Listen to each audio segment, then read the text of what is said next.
Welcome back to The Seven Deadly Sins Anime Review, episode number 72. We are here reviewing the 26th episode of The Seven Deadly Sins, The Four Nights of the Apocalypse, which is called Decision to Part. And what's up in this episode was interesting. It adapts from the rest of chapter 81, basically the middle portion that was skipped last episode. Page 20 of chapter 82. For 83, basically almost the entire chapter except for one page. Page 6 is skipped of 22 pages. Chapter 84, the first two pages, and 6 to 20, and the entirety of 85. And one thing I can confirm with this episode is that the Chaos in Leonis arc is officially finished, and we technically move into the next arc already with the Waldneck arc. Which makes this arc particular, make this episode first time since episode 5, where they finish up a story arc in one episode and then go straight to the very next arc next episode. Yes. Yeah, in a way, we finally finish up the longest arc of the whole series, Chaos. We start with the Waldneck arc. Excuse me. So basically, we start with like Night Before. We see everyone else up to FN's the last episode. We see Tristan training with his swords. We see Gerwin have a bad dream about her family in Camelot. We also see Lancelot returns to, now this portion was definitely skipped for last episode. This is Lancelot returning to the battlefield from the previous episode, where he basically looks at the bodies of two of the 10 Commandments who were brought back last season's show.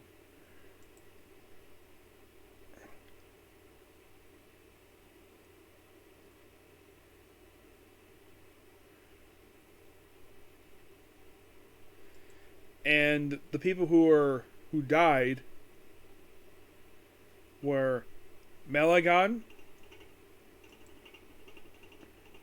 Well, it's Meliscana and Galen. Yes, basically looking at the remains of this thing, and we see this episode has the debut of Titius. Yes. This episode is her debut appearance.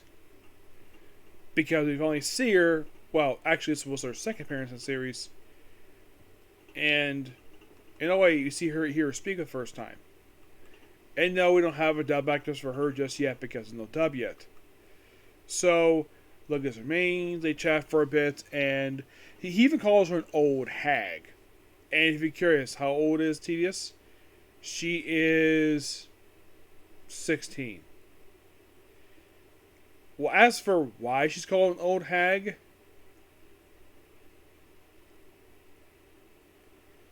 well, that's not revealed here. So, then of course the very next day. Now the only thing we got from chapter 82 just did the last page. Pretty much the whole chapter skipped for this episode. You're like, really? It skipped?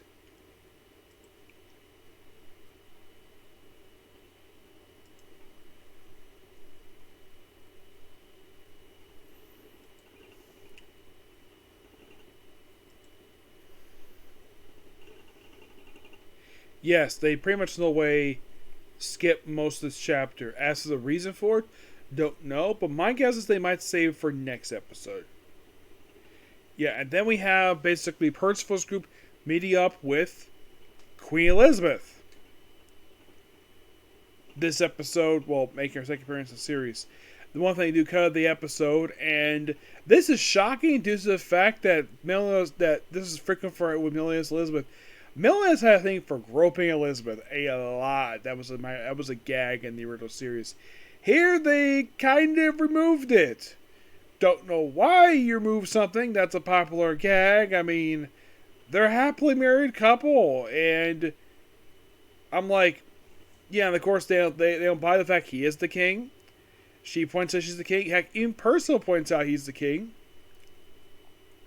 So, I'll talk about parting, and of course, they'll cry about it. Of course, he's not going to get very clear, but part from the past life, and of course, basically, Donnie and Nacho basically all appointed Holy Knights, even Percival is too.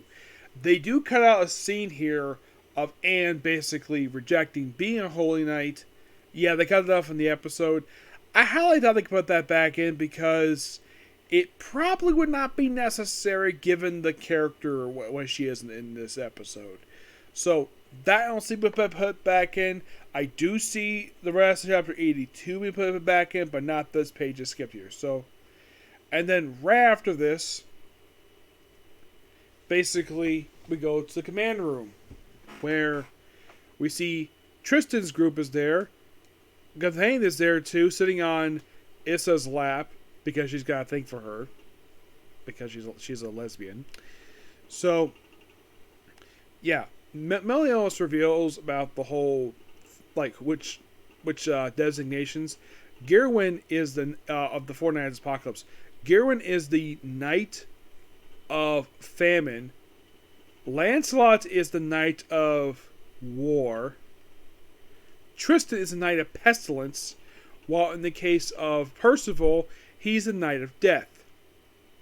Now, that's in the world, but like the way I'll destroy the world is like Arthur's world, Camelot. Okay. But they point out that what was the Camelot destroyed 16 years prior? It was. And basically he used power of chaos to create his own kingdom. They do explain, before we get to the explanation of how he created that, well, we do get an explanation in this episode of Percival's helmet and cloak he wears. Yes, I knew about this in the manga, because I read it.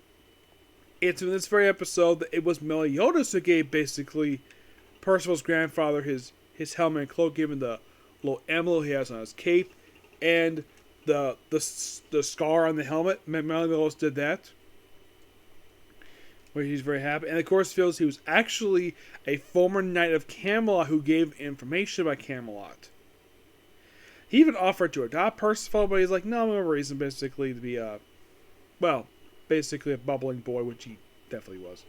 So they do a sort of a basically so what exactly they mean about how in the world chaos is created. So Arthur is taking pieces of land, like of earth, mountains, water, even whole villages, and creating these holes in the ground just to create his kingdom. And that's what we have to deal with, basically, here. So they need to find a way to get into Camelot. Now, Meliodas could have gone to Camelot himself, but he can't go because he's a demon. They do, in fact, add a little dialogue here of, I think they kind of cut a previous line that Percival says, like, and he says, "Oh, that's why you know the demon language."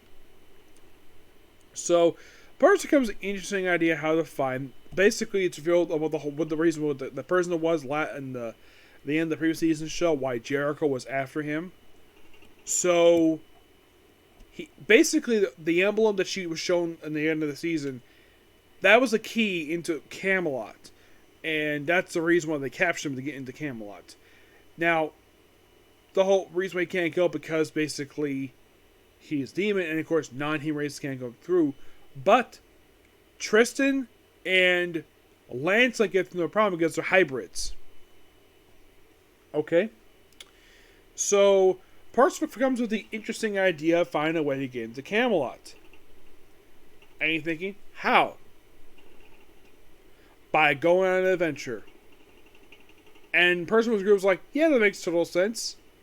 Yeah, and that sets up basically our next arc here.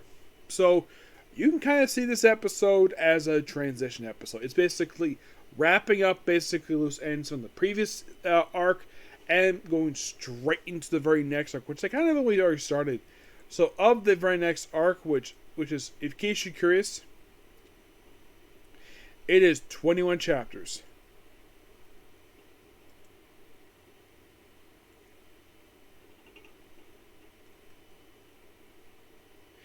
Yeah, it is basically like 21 chapters.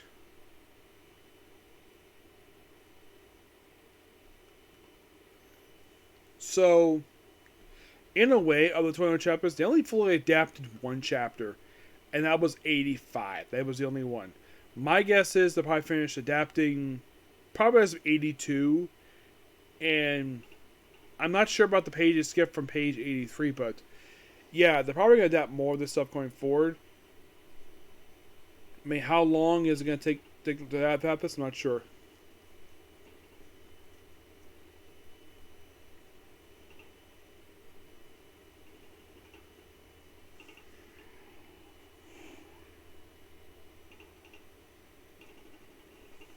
Yes, but good episode. Can't wait for the next episode, which will air Sunday. And with that, I'm almost caught up with my anime. Almost. Now, next anime I'm going to watch is going to be Fairy Tail One Hero's Quest, and after that, it'll be ReZero. And then that'll be pretty much it for the evening. So please be sure to like, comment, subscribe, turn notification, tune in this like button, okay? Thanks for you. Bye.